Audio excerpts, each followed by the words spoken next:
Senhoras, senhores e outros, como dizia o querido Dave Bowie, estamos aqui para mais um episódio do Dr. Canalha Cast. Se eu não me engano, se não me falha a memória e os meus cálculos matemáticos de originário de humanas, nós estamos no nosso 5º episódio, falando do 6º episódio. A gente sempre, é que nem os séculos, né? O século XX a gente conta um ano a menos, então nossos episódios são a mesma coisa. Nós estamos aqui no 6º episódio da série e no 5º episódio do Dr. Canalha Cast, que, na minha modesta opinião, devia se chamar Salvo Harding reescreve uma máxima. Agora ela é: a violência é o primeiro recurso dos maus roteiristas. E eu não sei se vocês vão concordar comigo, mas essa é a minha, como diz o Gaveta, opinião. Lembrando, galera, tem spoilers, então, por favor, né, se você ouvir alguma coisa que não queira ouvir, prossiga, né, se você... vocês entendem, né, prossigam por sua conta e isso. E aí, galera, o que vocês acharam do episódio? Para falar? Pode falar, Adriano. Na verdade, eu acho que a gente está indo na mesma linha do que a gente vem falando. O nosso diagnóstico lá no episódio 3, né? Já foi esse. O lado da história de términos desvirtuou completamente, né, do que está no livro. Eu tendo a concordar com esse título que você propôs aí, né? Tipo assim, vão sair pro pau que não vai ter solução. Não era isso que a gente estava esperando. E esse arco de términos continua, para mim, extremamente fraco. Quanto ao outro arco, né, o arco do imperador, né, do Império, etc. e tal, eu estou achando, apesar de estar completamente distante, né, também do livro, eu estou achando tudo muito legal. Estou gostando demais. Concordo com você. Eu acho assim que o Terminus virou, sei lá, o samba do psicohistoriador doido, mas tá legal, é divertido, cara. Assim, eu acho interessante, porque eu sempre tenho a impressão que Terminus termina sem acabar. A coisa do Imperador, eu tenho aquela sensação de, pô, como é que isso vai caminhar? Será que vai acontecer isso? Será que vai acontecer aquilo? O núcleo do Imperador tá bem legal, tá interessante. Já não tô lá mais levando em consideração o livro. Eu quero ver onde é que vai, para onde vai caminhar. Tá divertido. Agora, Terminus, cara, o que é aquilo? O que é aquilo? Eu acho que é uma até charada dos roteiristas, cara. Me conta aí, Jó. O que você achou? O problema é que eles demoraram demais para fazer isso. Seguinte, eu analiso bastante pelo lado da estruturação do roteiro, né? Eu tento entender o que eles estão querendo fazer, mais do que analisar realmente se é bom ou se é ruim. A máxima que move, né, a Salvo Harding, o personagem no livro, né, que foi dita pelo pai, ela só vai fazer sentido se ela sofreu um trauma lá Homem-Aranha. O problema é que eles demoraram 4 episódios para fazer o trauma acontecer, sabe? Que é perder o pai, para ela finalmente poder entender que a violência não leva a lugar nenhum. Foi isso que aconteceu nesse episódio. Cara, o exemplo do Homem-Aranha é muito bom. Gostei. Sabe, grandes poderes, grandes responsabilidades. Grandes responsabilidades e pouca violência. Muita violência e alguma outra coisa, os males de Terminus são. Porque, olha só, tudo o que foi feito no arco de Terminus foi para culminar na violência e ela se ferrar. Sim. Então, a ideia, aparentemente, é ela aprender o que o tio Ben o que o pai dela falou. Sacou? Aí, aqui na edição pode entrar a musiquinha do Homem-Aranha, que é e aí eu gosto do Homem-Aranha da década de 70.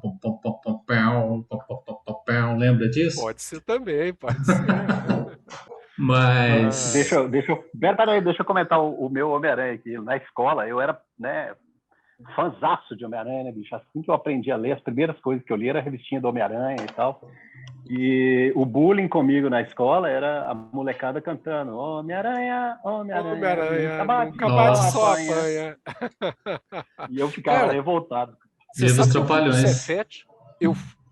Dos Trapalhões. Eu fui pro Cefete por causa do Homem-Aranha.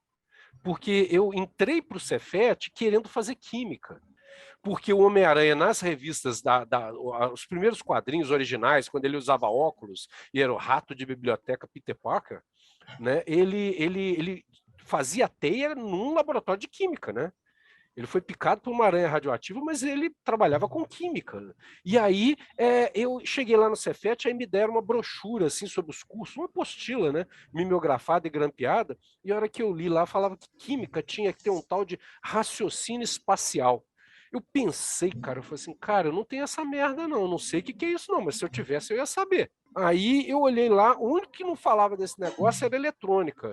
Aí eu falei assim, é claro, porque não dá para você imaginar elétron do ponto de vista espacial. Aí eu falei, eu vou fazer as três, eletrônica, eu vou fazer. Me arrependi amargamente, mas eu aprendi física, já é alguma coisa. E eu deixei de ser um químico.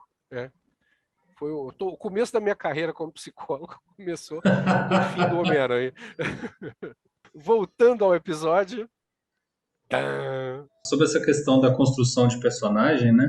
Você vê também que ao mesmo tempo que a violência só deu merda, começa a mostrar os personagens que estão no entorno dela, porque nem no caso o namorado lá, que eu esqueci o nome, ele mostra que a malandragem você consegue resolver o problema, que é quando eles vão ser mortos, né? Ele sabe que vai matar ela por tudo que ela já fez. Pelo menos ele acha que vai matar a Salvo. E aí ele resolve passar o comando da nave para ele. Para ela, né? Para ela, Eu tô confundindo o gênero por causa do livro. E eu achei isso interessante, porque daí ela saca também, aí então ele fica inútil. Então vamos matar ele. Ela fala, não, mas se você matar ele, ele é o único que sabe pilotar a nave. E aí, na malandragem, os dois conseguem. É a primeira derrota que os caras têm. Violência pela intelectualidade. Sim. Boa sacada. Já tá virando o personagem, mas que nem eu disse um pouquinho para trás, demorou muito para chegar nesse ponto. Não precisa, 2 episódios você resolveu isso tudo, não? Nossa, resolvi demais. Todo episódio que eu tenho assistido dessa série, Joá, eu lembro de você comentando, não por isso, mas falando de Expanse.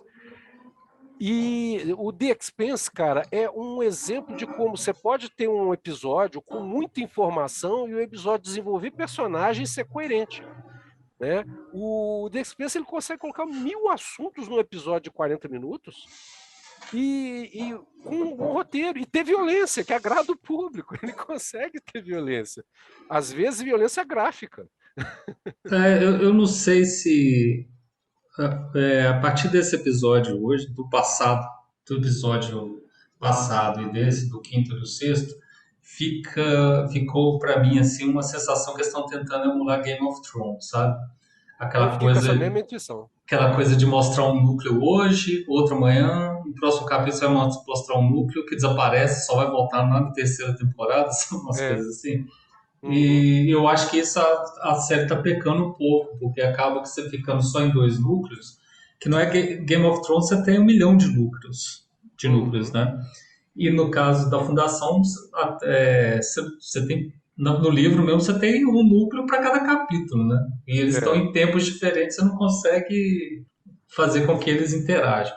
E nesse ponto, a série está expandindo o universo de uma forma muito interessante, né? Principalmente a partir do Imperador e das consequências da previsão do Harry Seldon. E aí eu tô vendo assim que seria mais legal se a série intercalasse tudo, sabe? Em vez de ficar sumindo com o personagem para voltar e tentar emular uma coisa que ela não tem fôlego para emular. Sim. Pelo menos ainda, né? Tem material, né? Pois é, ainda, porque eles estão expandindo, né? E é legal, igual a gente comentou da outra vez, eles estão expandindo exatamente nas lacunas que o Asimov deixou da história. E isso é bem interessante, assim, mas só que por enquanto ainda não tem, eles não expandiram o suficiente para fazer isso. Ainda é pouco. Sim. É verdade.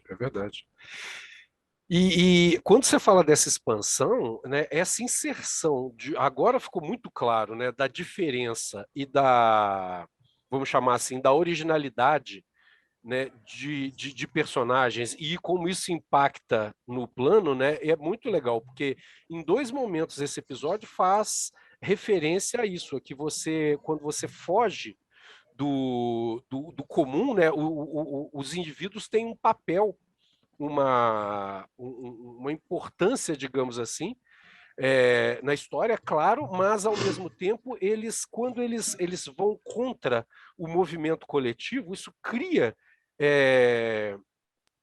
digamos, um ponto que desestrutura, né, as previsões. Isso não aparece de uma forma clara, mas lança a possibilidade do que até então nenhuma dessas diferenças teve um impacto direto no plano. Mas a ideia de o imperador ser um menino diferente, ele ter daltonismo, ele tem ideias próprias, ele é um caçador melhor que os outros. Então, essa diferença que ele tenta esconder, né, é uma pedrinha lançada para uma outra diferença que vai ser importantíssima para a série, que a gente não pode dar spoiler, né, porque essa seria sacanagem com quem está nos ouvindo, porque é um spoiler futuro, de como a diferença pode impactar no plano Seldon, né? Sim, mas ele só é melhor caçador porque ele é daltônico. Foi justamente sim. isso, né, Kiko? Porque ele o não pássaro se camufla. com as cores, né? Exato. Uhum. Isso é muito interessante, é verdade, é verdade. Aqui é uma discussão evolutiva interessante, né?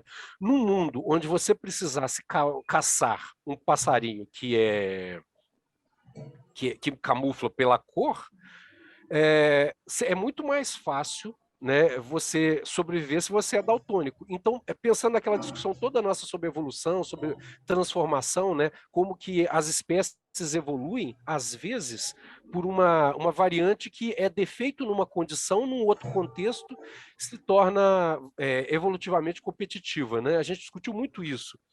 Isso é muito legal, pensar nesse detalhe sendo colocado ali. É claro que isso provavelmente não vai ser discutido dessa forma na série, mas do ponto de vista da ciência dá para discutir de uma forma muito bacana. Da mesma forma que os espaciais são mostrados e é dito ali, finalmente, que eles são fruto de manipulação genética, né? E que é também uma coisa, a humanidade chegar num ponto que ela pode criar seres para se adaptarem a condições em que nós não nos adaptamos, né? Nós hoje, dentro da nossa conjuntura. Parece que a série vai tratar disso mesmo, igual a gente estava brincando outro dia que eu brinquei outro dia dos roteiristas lá. E aí, o que o Asimov ia falar hoje? Clone, DNA. E aí eles Testando desenvolveram de um pessoal. jeito legal, né? Desenvolveram de um jeito bacana, pelo menos até agora. Eu tô gostando agora muito. Tá indo bem. Eu tô gostando muito do desenvolvimento e da forma que fala da contradição que tá rolando ao mesmo tempo, sabe?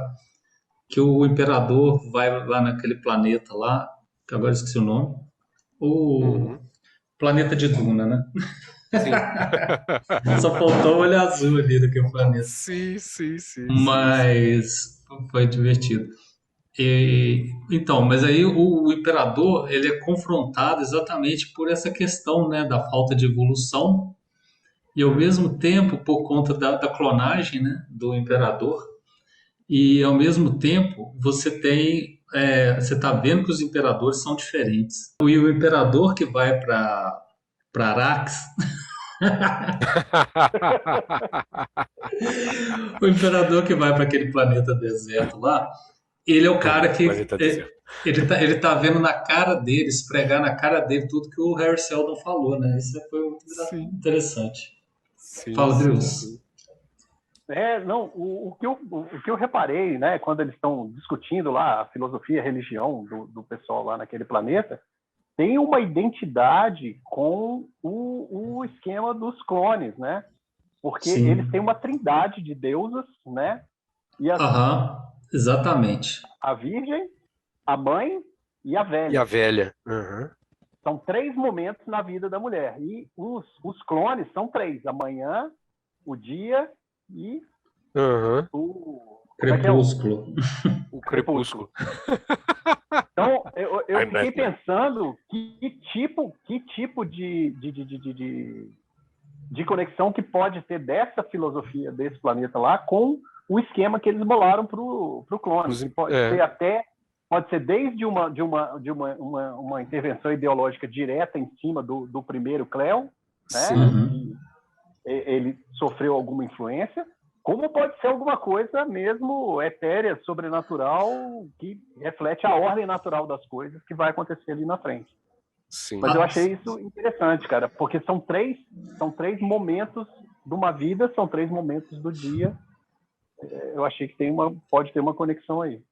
Eu acho que com certeza, tanto que essa sacerdotisa que faz o discurso final, o discurso tem toda a cara de jogar na cara que ele é uma heresia ali naquele lugar. Sim, né? Que eles são heréticos. Deixa eu só contar uma curiosidade interessante. Conte. Eu comecei a ler o Incal, do Rodorovsky e do Moebi, e, cara, lá no... Você é muito chique falando Moebi. Moebi. É, Moebius. Fazendo biquinho. Com bico. Com biquinho. A les enfants de la patrie. C'est la vie, mon cher. Mon cher. Mise en pli nos beaux enfants.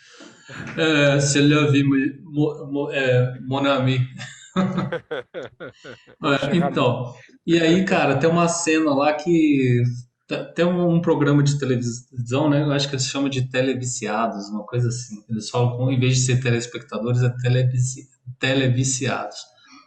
E, na tradução, né? E aí eles estão mostrando o processo de clonagem do presidente. Aí o presidente está trocando de corpo. Ele está num corpo velho decrépito, saindo daquele corpo decrépito para colocar num corpo novo. E é divertido que, assim, enquanto está lá na mesa de clonagem, né? Ele tá... Depois desenha os caras peladão lá, tá aquele cara bombadão, peladão. Aí quando corta, vai pra outra cena, quando volta o presidente, cara, o presidente é praticamente um travesti, cara. É muito engraçado. Ficou muito legal. Mas eu achei interessante essa coisa do processo de clonagem nesse lugar também. Cara, o Jodorowsky é muito legal, cara. Ele é abrindo parênteses, já que ele foi o pai da primeira versão cinematográfica, o melhor filme que nunca foi produzido sobre Duna. Cara, ele é muito interessante. Eu sigo ele nas redes sociais, cara. E ele é um sujeito muito divertido. Essa coisa da psicomagia que ele criou, que é a gente pode ser sincero, é uma pseudociência, mas é uma viagem muito divertida, cara. O cara é muito engraçado. E é muito criativo. O Incal tem tanta ideia genial, cara, que é um desperdício ele ser só aquele conjunto de histórias. Né? Pois é. Mas eu fiquei perguntando se não saiu daí essa referência do governante que se replica eternamente, sabe? É bem possível, cara. É bem possível. Bem possível. Porque aquela história, né? O roteiro original de Duna foi base para o Incal. Né? E daí para as pessoas terem... Eu não sei o que tem no roteiro original, porque eu nunca li. Aquele livro lá, eu pagaria um bom dinheiro por aquele volume com aquelas ilustrações. Né? Se fizesse um facsímile daquilo, eu ia querer muito. Né? Mas tá na minha lista, viu, gente? Se alguém quiser me dar de presente, sair um dia, eu aceito. Alunos, por favor, pensem nisso. Eu tô achando sinceramente... Opa, excesso boa, né? Cuidado. Não, depois, no final do semestre, como presente de despedida do semestre. Eu tô achando que nós vamos ter que fazer um episódio de Duna, cara, porque tá todo mundo querendo falar de Duna. Vamos fazer. Mas eu acho que é fantástico, cara. Se alguém pegou isso, é bem possível que possa ter se distraído dali, sim. Ou foram atrás, né? Foram rastreando. O Incal é baseado no roteiro de Duna, e aí, né, uma coisa leva a outra, como várias coisas no cinema. Né? O cinema é a prova viva que o Lavoisier estava certo. Para aumentar a questão filosófica, o que vocês acharam do robô crente? Pois é, interessante isso. Eu nunca... Isso realmente me surpreendeu muito. Aliás, eu acho que crente nem a palavra é robô devoto. Que aquilo foi impressionante. Cara, não, é possível, né? Se a gente pensa numa inteligência artificial, né, e se ela vai seguir os padrões humanos, agora, não sei, talvez, quando a gente pensa nos livros, né, desculpa, eu interrompi, eu acho que era o Drius que ia falar, mas quando a gente pensa nos livros, a gente pensa no final da história, pelo menos até onde o Asimov chegou com a história, a gente pode pensar que o robô, né, ali nesse caso, estava vendo a materialização naquela religião da proposta melhor possível para uma relação do homem com o cosmos, né? Talvez seja assim, olha, já que não tem essa possibilidade ainda, eu vou trabalhar, né, com a melhor versão possível. É aquela história nossa com a democracia. Não que eu concorde 100% com isso, mas que é o melhor, é um sistema ruim, mas é o melhor que a gente tem até hoje, né? Gente, caiu a ficha aqui agora.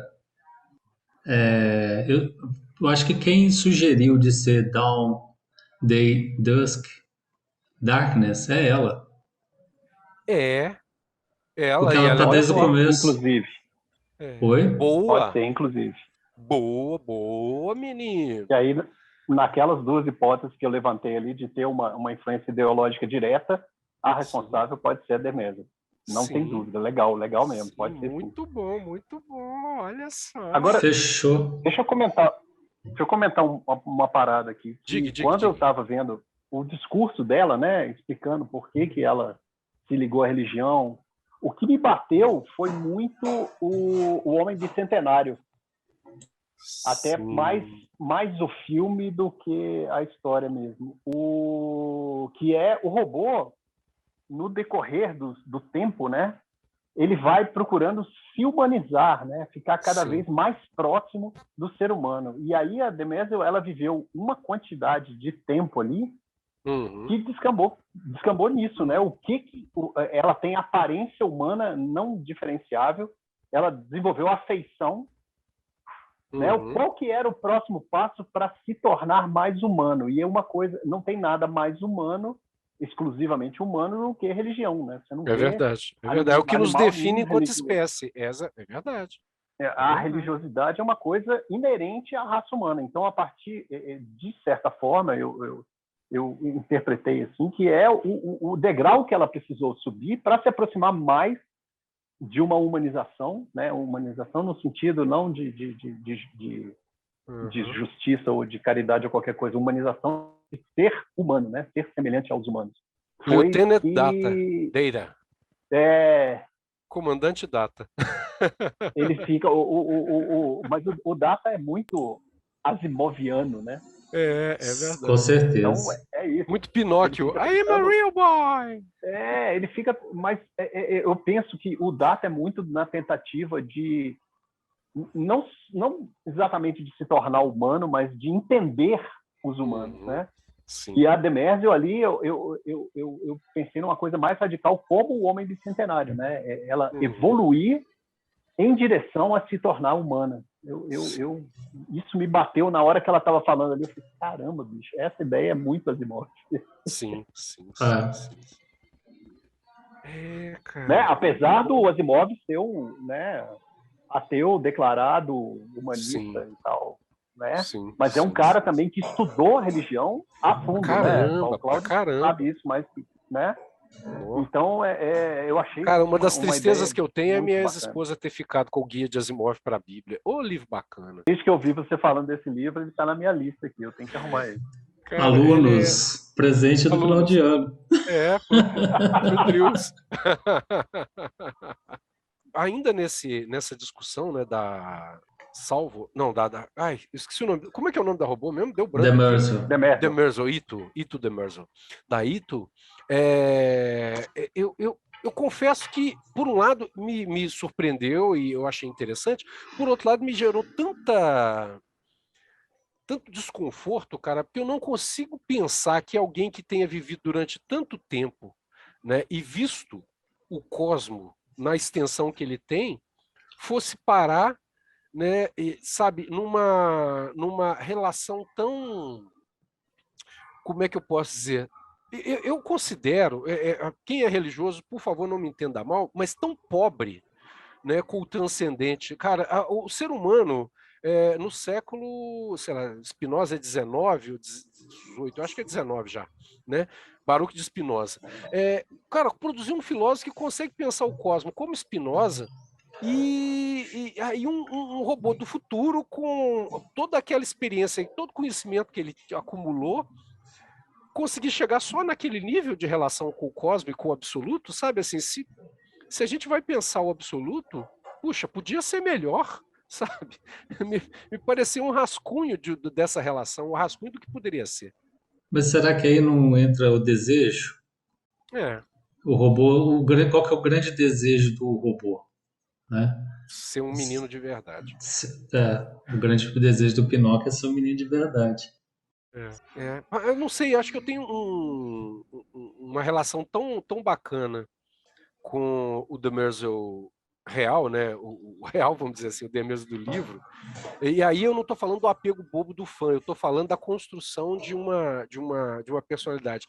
É um personagem tão foda, tão, sim, conhecedor do humano, justamente porque ele tem esse olhar antropológico, né? De estar no meio da tribo ali e entender o sentido da experiência cultural daquele povo, né, e pensando na humanidade como uma grande tribo com vários grupos internos, que, sei lá, eu fico incomodado. Mas eu entendo o que você diz, João, eu entendo. Talvez seja um apego. Até porque a gente está falando de Asimov, né? Ninguém falou melhor de robô que Asimov. E aí, provavelmente, os caras leram todos os livros de robô e ficam querendo colocar a citação dos livros de alguma forma. Não sei. Pode ser. Ou tentaram atualizar a discussão de robô com outras questões né, porque, na realidade, é só no Asimov que os robôs têm esse nível de reflexão por um lado, mas, ao mesmo tempo, esse nível de distância do humano por outro, né? Porque, por exemplo, quando você pega eu vou usar um exemplo pop, mas Star Wars, por exemplo, os androides, eles têm uma humanidade que é muito mais humana que os próprios humanos. Inclusive, tem um canal, se eu não me engano, é o Quadro em Branco, onde tem acho que é o Quadro em Branco, mas eu não tenho certeza. Pode ser o Ludo Viajante também. Que eu vejo tanta coisa que eu começo a misturar. Que tem uma discussão sobre os androides como escravos, né? E aí a negação da humanidade ao Android, e tudo que o Android quer é ser humano, de alguma forma, né? Então, eles falam do R2-D2 e do C-3PO, né? Do C3PO e do R2-D2, como esses aspirantes a humanos, né? E aí a gente pode botar o BB-8 e todos que vieram depois. E talvez eles tenham se apropriado de outras discussões, de outras mídias e de outros filmes e séries, né? Também. Interessante. Tem o que pensar aí. O que eu acho legal dessa série é isso, é que ela fomenta discussões de outro nível. E eu tô achando, cara, que aí fazendo um jabá aqui, que ninguém vai ouvir, porque para a pessoa entrar no jabá, a gente já teria que estar ouvindo, a pessoa já teria que estar ouvindo nosso podcast, mas assim, eu vejo que as nossas discussões estão num nível muito superior à maioria das coisas. Eu sigo vários, e eu tento assistir depois, né? Vlogs e canais falando da série, e gente que eu respeito muito, tipo PH Santos e coisas assim, eles não chegam no nível de discussão que a gente tem chegado. Então, assim, né, eu acho que essa série tem esse valor. Aí você tem que ver, Cláudio, que eles não tiveram essa convivência com o ambiente lá da banca Sétima Arte, né, bicho? Isso exatamente, abre a cabeça. Exatamente. Eles não tinham o Papai Augusto, né? O grande animal totêmico. Recording is viver. Eu ontem dream about you. Oi? Como é que é o negócio? Rapaz! O nível de citação aqui tá caindo cada dia, vai rápido. Cara, isso aqui tá ficando igual choque de cultura, bicho. Não, eu recebi uns comentários de amigos, né, sobre o podcast e falando assim, cara, o mais impressionante foi vocês comparando Harry Seldon a Chapolin e Cebolinha. Falei, velho, ali não tem limite. Os amigos do Anderson que tá ouvindo, deixa comentário, deixa joinha aí pra gente, ó. E deixa o comentário por escrito pra gente poder, né, aproveitar isso de alguma forma. Vamos lá? Bom, vamos lá, pessoas. Tem um tópico aí que a gente precisa conversar, que como é que é essa questão das visões de Salvor Hardin? Ela tá ligada Ela é forte na força, cara.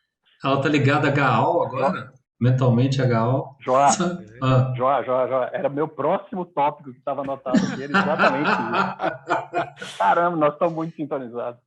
É um fantasma da força. Vocês... nós também.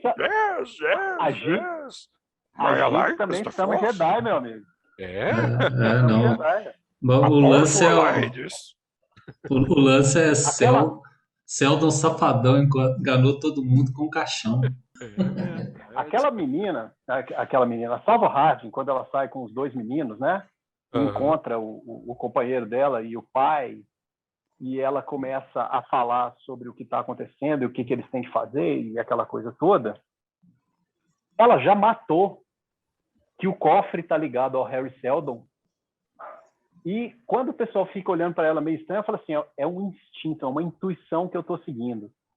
Então, bicho, aí eu acho que ela tem canonizado, né? Como é que está galvanizada a noção de que ela tem alguma coisa, alguma ligação sobrenatural. Esse é um ponto.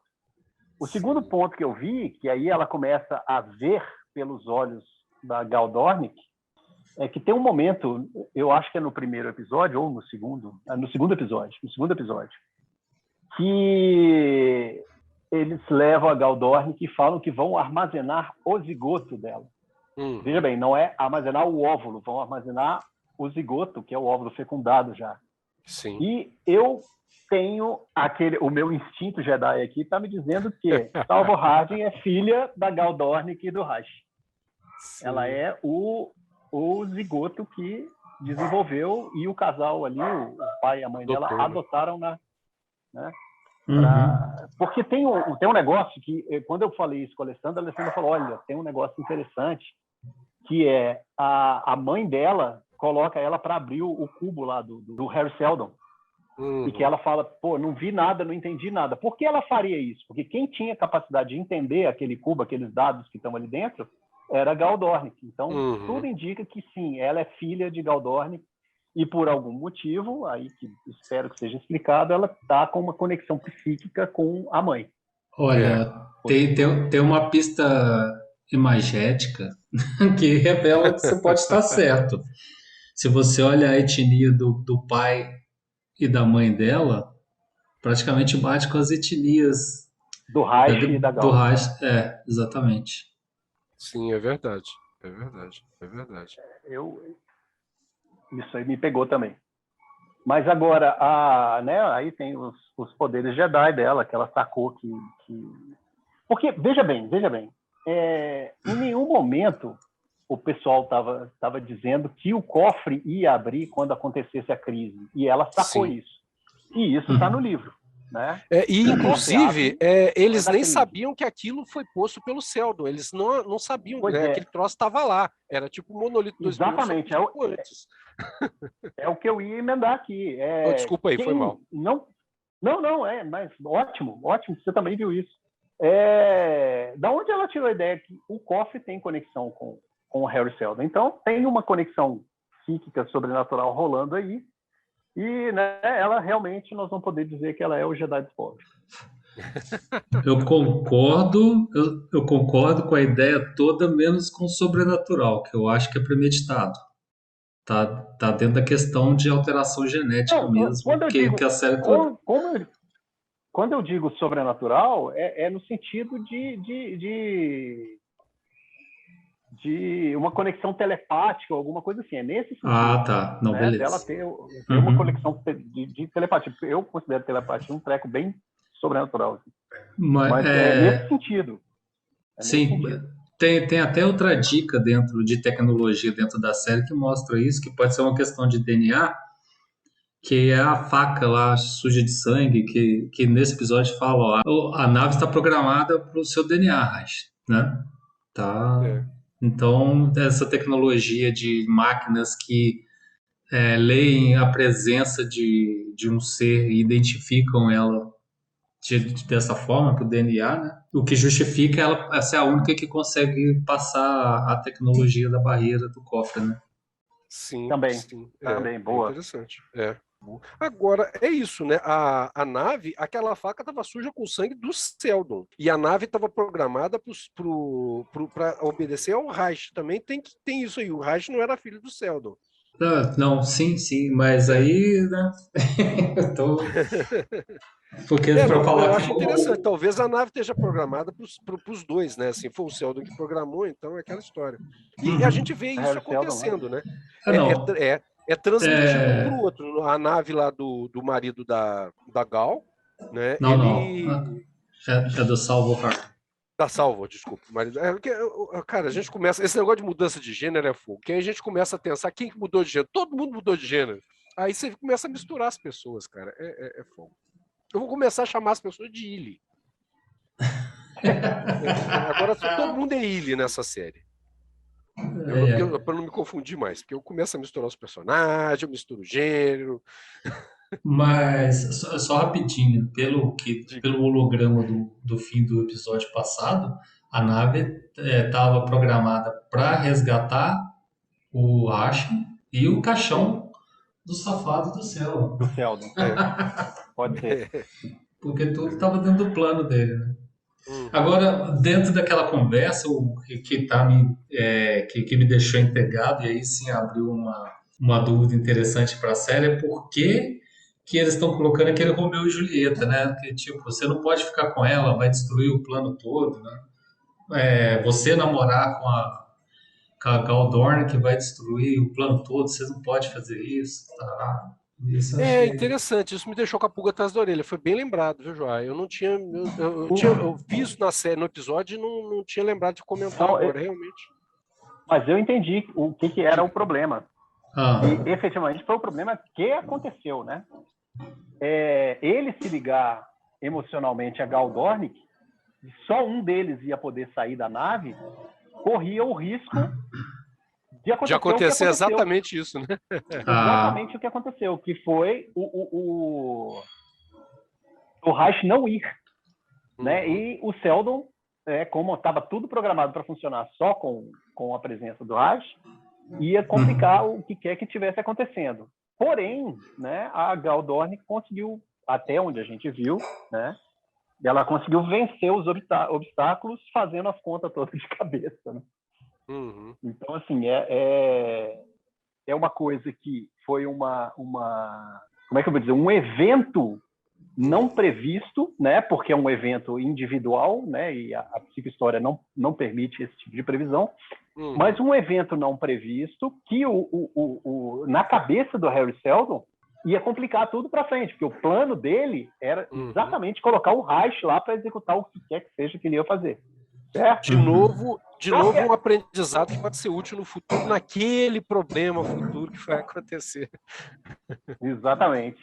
E outra coisa é o seguinte, aconteceu o que ele temia que acontecesse, e aparentemente era exatamente aquilo que teria que acontecer para chegar no desdobramento previsto lá na frente. Sim. Certo? Porque ela chega lá, encontra as dificuldades, mas ela vence essas dificuldades. Então, não quer dizer que o Harry Seldon, a previsão do Harry Seldon dependia da presença do Reich lá. Ele achava isso, mas, de fato, foi um evento que não foi suficiente para comprometer o que a psicohistória tinha estabelecido. Esse é o tipo de coisa que eu dou o maior valor nessas histórias que tem ou previsão do futuro ou viagem no tempo, né? É assim, deu tudo errado, mas deu errado exatamente como tinha que dar errado para dar certo, entendeu? E eu acho interessante que isso vai ao encontro, né? Não de encontro no sentido de choque, ao encontro à proposta da psicohistória, que é isso, não importa quem faz. O que importa é que a conjuntura aconteça para que o evento se realize. Então, se foi A, B ou C que tomou a decisão, alguém naquele contexto histórico precisa tomar aquela decisão para que algo aconteça, ou as coisas aconteceriam naturalmente, né? O que não pode acontecer é alguém ali, né, como a gente discutiu no encontro passado, sair fora do desenho esperado, né? Começar a conhecer o plano o suficiente para resolver alterá-lo. Sim, eu queria agradecer os roteiristas da série por eliminar o Reich e deixar a Gal Dornick, porque ela é um personagem muito mais interessante. Muito mais. Inclusive, eles conseguiram fazer o personagem do Reich menos interessante que o personagem do Reich no livro. Sim. Dispensável, né? O personagem na série, ele é um personagem assim apagado. Também que eles não deram espaço para ele se desenvolver, né, ou ser desenvolvido. Mas no livro é bonitinho. Quando a gente pega o Prelúdio, por exemplo, né, tem todo o processo da adoção dele, né, e a participação dele no desenvolvimento eu acho que como é que é o Grande Radiante, né, que é o nome que eles dão para aquela parada que é tridimensional, que aparece aí visualmente como tridimensional, né, no que é o plano, né, o desenho do plano Seldon, o desenho da psicohistória, né? Agora nessa série não, ele estava ali assim, de meio que o pau mandado do pai. Legal, Donnie, que é um personagem, eles fizeram um personagem já bem mais interessante do que ela aparece no livro. Muito, cara. Aquele arco dela no planeta dela é muito fantástico, muito legal. Eu adorei. Sim. Adorei. Que menina bacana, né, cara? Vocês falam muito do arco do Imperador, eu acho que o arco dele é mais interessante até do que o do Imperador. Sim. Não, é legal demais, é legal demais. É muito legal mesmo. E aqui, falando do arco do Imperador, não deixando o Dagal de lado, mas o que vocês acham do romance do Imperador? O romance do Imperador parece coisa do Ariano Suassuna. Né? O romance do Imperador com a filha do jardineiro. Não parece coisa do Ariano Suassuna? O imperador Dom Pedro tem uma filha bastarda, a quem quer tanto do bem que ela ficou mal criada. Tem maior cara de Dom Pedro. Dom Pedro não, de Ariano Suassuna. Eu acho que, voltando no que eu falei num episódio aí para trás, né, daquele paradigma estabelecido pelo Robert Altman, né, que o filme tem que ter isso, tem que ter aquilo outro, um deles era o romance. Eu achei uma boa opção, do jeito que está acontecendo, né? A aproximação dos dois eu achei bem legal, bem legal. A gente não sabe até que ponto, mas talvez o imperador jovem, né, seja até esse momento o primeiro dos imperadores que teve uma relação romântica com alguém, talvez depois do Cleon, né? O Cleon a gente não sabe, mas tudo foi feito para que não tivesse. Aquele Jardim dos Prazeres lá é um lugar para a pessoa encontrar satisfação e, na realidade, o vínculo afetivo do imperador deve ser com seus irmãos e com a Ito, né? De Merzel. E aí aquele menino subverte as coisas, ele estabelece uma relação romântica com uma pessoa e uma pessoa comum, né? Sim, mas tem o Imperador, rapidinho, eu gostei muito da parte do Imperador que mostra que o jardim lá é meio falso também, né? Que as damas de companhia dizem que vão esquecer tudo, mas elas não esquecem nada, elas contam tudo pro Ancião, mais velho, Imperador Ancião. E aí isso dá margem para um conflito interessante que é totalmente Game of Thrones, né? Aquela tia velha lá daquela moça, eu não lembro, que casou com o príncipe, que eu também não lembro. Aquela dona velha que manipulava as paradas tudo por trás. Ela é a avó, né? Aquela avó lá, né? Aquele imperador tem toda a cara de que vai fazer. Aquela menina, cara, pensando de novo no choque de cultura, isso vai dar merda, cara. Vai dar merda. Eu vi ali duas coisas interessantes. Uma, a hora que o João falou o negócio do jardim lá, eu pensei que fosse uma outra cena. A hora que ele está conversando com ela, ele falou: achei que você queria me envenenar e tal, mas você me ajudou, parará. E aí ele faz uma crítica ao jardim, né? Que ele fala assim: esse jardim aqui é irreal. Para esse jardim existir, depende de muita gente todo dia vindo aqui e aparando cada aresta, né? E ele é todo, apesar de ser de plantas naturais, ele é todo artificial. É um negócio que não é verdade. Então ele está cercado daquilo que não é verdade. Sim. Esse foi um ponto que eu achei legal entre os dois lá. O segundo ponto ele foi busca a cena do bracelete, nela, né? Exatamente. A cena do bracelete, cara. Que ele sai no parapeito e fala para ela vir, e ela fala assim: eu não tenho campo de força. Ele pega e dá o bracelete para ela, né? Desliga o campo de força dele, ele se coloca vulnerável para ela. Sim. E ela olha para o bracelete e fala assim: não, também não vou pôr esse trem, não. Ele pega e joga o bracelete lá embaixo e ficam os dois tão vulneráveis um quanto o outro, os dois desprotegidos e juntos, né? Agora, os dois correndo risco, né? Exatamente. Exatamente. Simbolicamente é muito legal. É um casamento, né? É um casamento de alguma forma. Porque é uma entrega mesmo, né? O que é aliança, né? A aliança é um penhor que você dá para o outro de união. É o símbolo de uma união. E o que é um sacrifício? Você converte. O sacrifício, do ponto de vista simbólico, né? Tipo Mircea Eliade diria, é quando você dá uma coisa importante. Então, por exemplo, eu dar um pão velho, né, para alguém não é sacrifício, mas eu dar o único pão que eu tenho para alguém é sacrifício. Né? Então, sacrificar é você dar o seu filho, né? Diria a Bíblia, né? Você dá o seu filho em holocausto. O que ele dá ali? Ele dá a segurança dele para ela como uma aliança. E ela fala assim, olha, eu não quero ser protegida. E aí ela sacrifica de novo, é um ressacrifício. Eles criam um laço entre os dois. E aí, fazendo uma hipótese maluca, né, que pode vir a se realizar, vamos imaginar que o imperador velho resolva matar essa moça e acidentalmente mate o imperador jovem. Olha a merda, o fim do império aí. Não, e o contrário também, né? O contrário também. Ele tenta matar a moça e ele quer se vingar e mata o velho. Deu merda. Pode ser também. Pode ser, é o fim do império. É uma merda atrás da outra. É o famoso mas vice-versa. Matar o velho é mais complicado porque o velho está protegido por um bracelete, provavelmente também. Né? Então ele se coloca. Agora ninguém sabe que ele está sem bracelete. Então eles podem fazer alguma coisa para matar a moça e ele acabar se ferrando. Né? Pode. E é um elogio à diferença. Né? O papel dele é maravilhoso. É um menino muito bacana. É um menino que. É um adolescente no melhor sentido da coisa, né? Descobrindo a vida, descobrindo a paixão, o amor, o tesão, né? E aquela coisa da ingenuidade tudo, adolescente, né? Que é um adolescente que poderia estar ali cheio de tesão, pegando garotas, mas de repente conhece a menininha, a velha história, né? Como diria a Blitz, né? É a história do gato que encontrou a gata e da gata que encontrou o gato. Né? Então ele encontra e de repente perdi meu amor no paraíso, dou tudo que eu tenho por um aviso, que seja sob o sol ou debaixo de chuva, minha alma geme por você. Geme, geme, por você, yeah. Agora vai.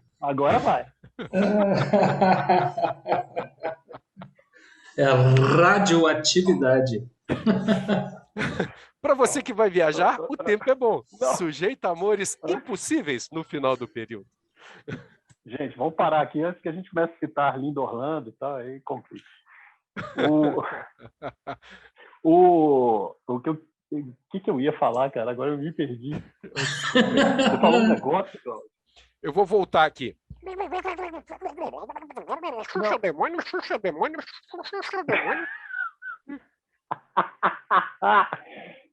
Não, me perdi, cara. O bracelete, o Game of Thrones. Achei engraçado também o lance dele esconder a caça, né? Ele consegue vencer, mas ele tem que entregar a caça, mandar esconder a caça para não entregar o segredo dele, né? E depois tem aquele camarada acha, né? Aquele agente secreto lá. Então, eu ia comentar que eu achei a cena tão ridícula. O cara tá lá parado, olha pra baixo e acha. Eu falei, que cena é essa, velho? Que porcaria é essa? Aí o cara cata a caça e sai invisível. Eu falei, porra, velho. Como assim? Que coincidência é essa? Você tá parado no lugar certo, olha pra baixo e encontra o que o menino escondeu. Num jardim grande pra caramba, que é tipo o Jardim de Versalhes, né? O rei caçar. Pois é. Eu lembrei o que eu queria falar, é que eles pegaram emprestado também o bracelete do Duna, né? Exatamente, gera o campo de força, mas se você vier com o toque suave, você consegue penetrar o campo de força. É exatamente igual. Exatamente o conceito. É verdade. Apesar de Araques não ter chuva, hoje está chovendo Duna aqui. Pois é, aqui, ó, pessoal, aí em breve aguardem o nosso cast. A gente vai decidir se vai ser no Lambis Goya Cast ou se vai ser aqui no Dr. Canalha Cast sobre Duna. Ai.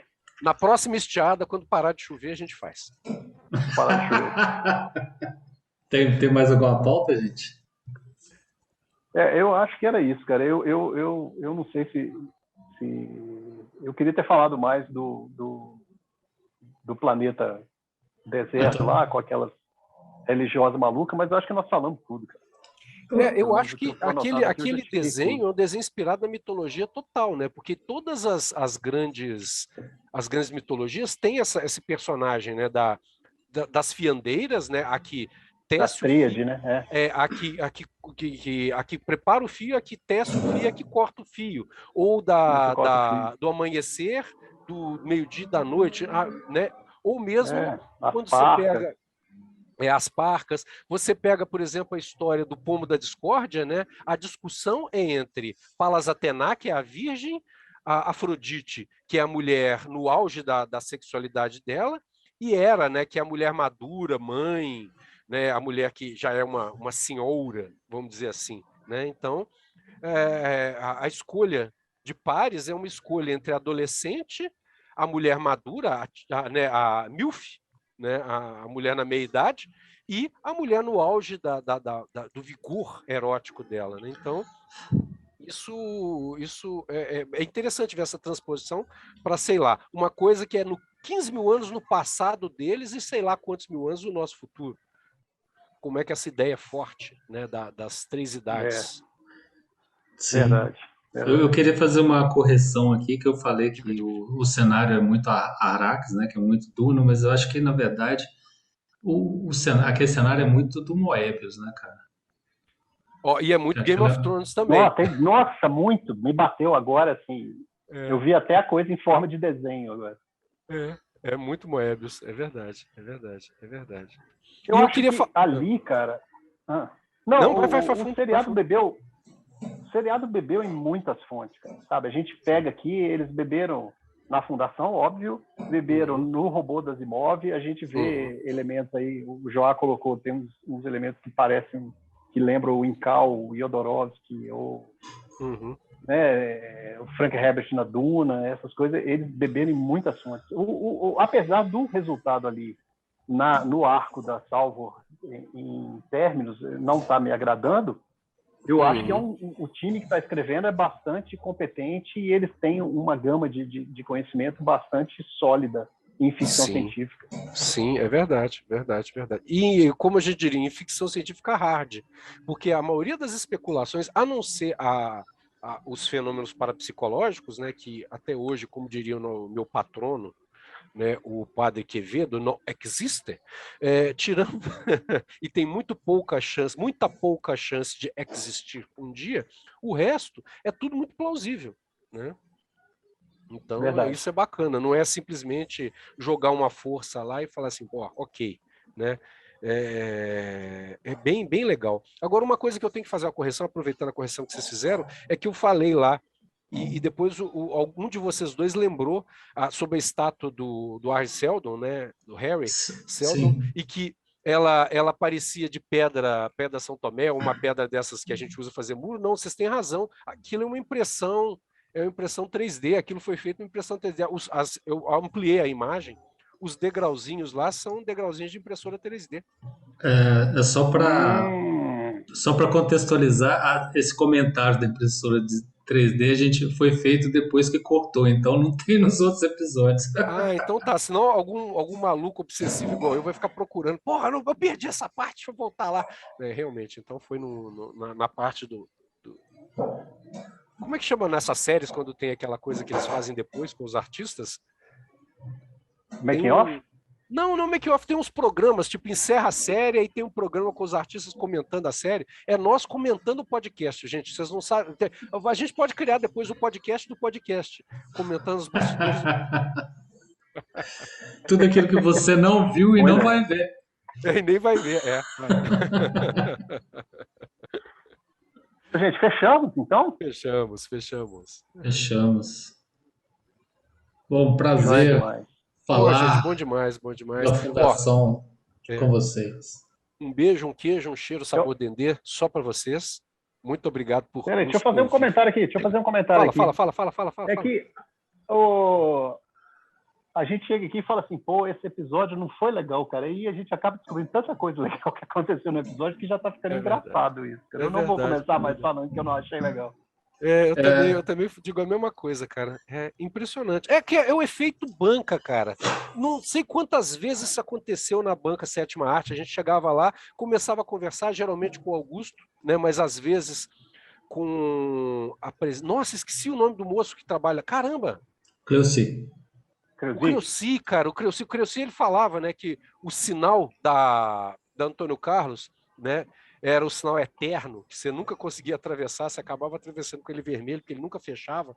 Mas, ou a gente, às vezes, com o Cleuci, a gente começava conversando sobre um negócio e não gostava, e de repente descobria que a gente gostava no meio da coisa. Isso aconteceu várias vezes comigo.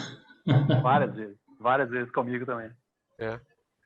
Eu achava divertido que aqui não tem, é que do nada apareceu alguém que você nunca viu, começava a comentar e falava, eu não gosto dessa porra que vocês gostam também, não. Aqui não tem jeito, né? Infelizmente. Infelizmente não tem, é verdade. Isso, e também não dá pra gente... Acontecia muitas vezes, sim, de chegar alguém completamente desconhecido, entrava no papo, dava palpite, etc e tal, e ir embora, e você fala assim, cara, eu não perguntei nem o nome do cara, e nunca mais nunca mais você viu, cara. É verdade. E às vezes eram uns palpites legais, cara, e às vezes uns palpites muito doidos, você ficava assim, gente, que esse cara, de onde é que ele tirou essa ideia? Aquela história, né? O cara... E é muito legal isso, muito legal. E também não dá pra gente ir pro bar da Angélica, né? Depois. Ainda não. Verdade. Não, o bar da Angélica fechou, inclusive. Fechou? Fechou, cara. O cara do andar de cima, que não é o da Xuxa, né? O cara lá de cima, foi lá e pediu o bar, e a Angélica fechou o bar, cara. Não tem mais. Não tem mais o Corsino, que era ex-alcoólatra, né? Que ficava olhando para a cerveja da gente com aquela carinha assim de ai, que vontade de tomar um golinho. Bom, já acabamos, né? Acabamos. Deixa eu só comentar um negócio com o Cláudio, então. Ô, Cláudio. Vamos deixar gravado? Quando eu morei em São Paulo... Não, quando eu morei em São Paulo, cara, eu morava vizinho ao Quevedo. Você tá zoando. Que legal. Aí você tem que entrar no quarto. Fundação Mensana ficava a 100 metros da minha casa. E eu vivia encontrando o Padre Quevedo na padaria, bicho. Porque minha mãe me mandava na padaria, eu ia na padaria e o padre estava lá na padaria sempre e ele me conhecia, né? Ele me chamava pelo nome. Olha isso. Mas eu vou te contar uma também. Quando eu morava em São Paulo...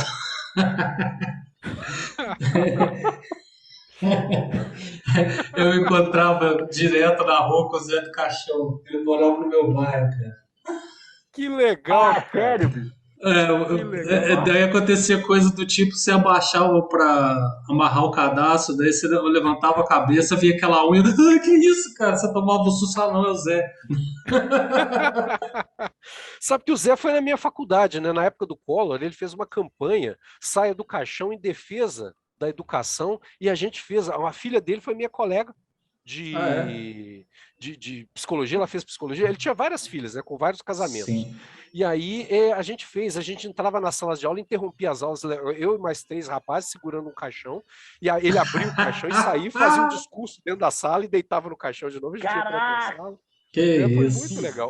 O Zé era muito massa. Ele foi dirigindo o carro de São Paulo para Belo Horizonte e quebrou uma garrafa de bebida, não sei se era de martini, de conhaque, cara, dentro do carro. Eu tenho um cartaz eu acho que é Delírio de uma Normal, até hoje aqui, autografado por ele em algum lugar. Cartaz deve estar com cheiro de bebida até hoje, que molhou tudo que ele tinha. Ele chegou lá fedendo a álcool, assim. Ele é muito massa. Eu lembro, cara, eu lembro de ir numa banca de revista, eu entrei na banca e de repente começou assim, um monte de mulher gritando, eu falei assim, cara, que isso? Chama a polícia. O cara da banca olhou pra mim, não, calma, cara, é a escola do Zé do Caixão, que é ali em cima, ali naquele prédio ali, é a escola de ator dele, eles gritam o dia inteiro mesmo. Muito bom. Agora, vocês estão falando de São Paulo, de encontrar gente, né? Um dia eu tava lá em São Paulo, cara, sabe quem que eu encontrei? Ninguém. É fácil, isso é mais fácil de acontecer. Eu andei lá, cara, eu não vi ninguém, cara. Ninguém que eu conhecia, é uma merda. Mas tudo bem. Isso é só pra dar tchau. Gente, obrigado, foi ótimo. Beleza, galera. Valeu, gente.